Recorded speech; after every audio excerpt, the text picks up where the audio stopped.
Hey everyone, today, I'll review the JS Mogami, which is the newest Tier 3 epic frigate. We'll be going over its stats, armaments, and how it performs, and at the end, I'll give my opinion on whether it's worth getting or not. Here are the fully upgraded stats of the ship. The ship has very impressive durability, it is higher than most of the destroyers in the game. Its speed is slightly lower than that of the RF Gorshkov, nonetheless, it's still pretty good. However, when it comes to maneuverability, this ship's maneuverability is significantly better than that of RF Gorshkov, which is great. As for its sonar and radar range, its radar range is average, but its sonar range is lower than average. Here are the armaments of the ship. The ship has a very common set of armaments for frigates. It is armed with 3 missiles, 1 cannon, 2 torpedoes, 2 autocannons, 2 air defenses, and 1 helicopter. The autocannons of the ship, which are the Bofors Mark IV, are within a locked slot. The cannon has a maximum damage of 650, a maximum range of 3.9 kilometers, and a maximum reloading time of 3.85 seconds. With the damage and reloading time of the cannon can inflict a good amount of damage, but it can't do so if you don't go near your enemy's ship as its range is very short. However, its ability to shoot down air targets compensates for its lack of range. Also, one of the air defenses of the ship, which is the RIM-162 ESSM, is within a locked slot.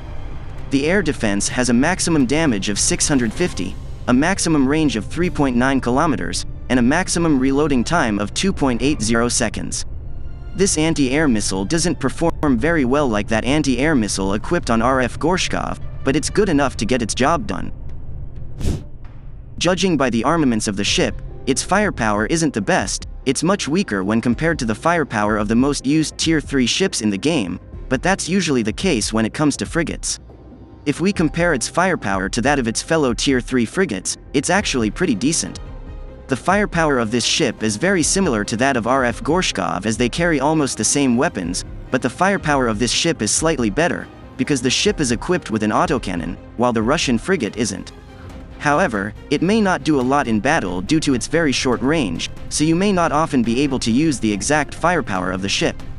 As for its anti-submarine capability, it's not the best, nor is it the worst, but it's good enough to cause problems to submarine users.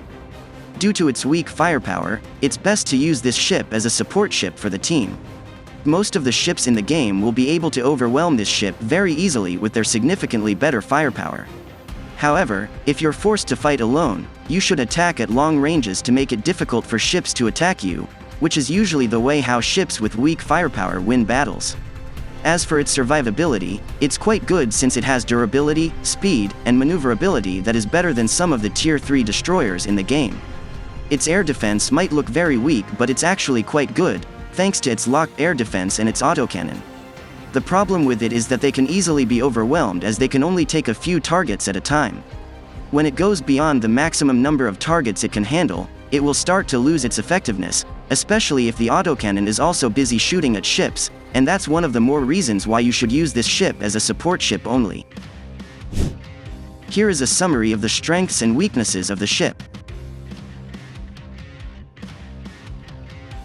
Overall, this ship is fantastic, and I think it's worth getting, but only if you like and enjoy using support ships.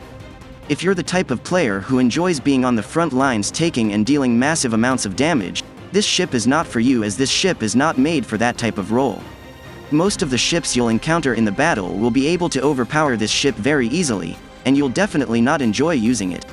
If you're into support ships and you know how to use that type of ship, then this ship fits just for you. You will like this ship as it has impressive durability for a frigate and it is very agile, which makes the ship quite annoying and somewhat difficult to eliminate. Now, I'll leave you guys a video of the gameplay of the ship for you guys to see how it performs in battle, and that'll be it for today's video. Hopefully you guys liked this video, and if you all did, please leave a like and subscribe to support me. Thank you so much for watching.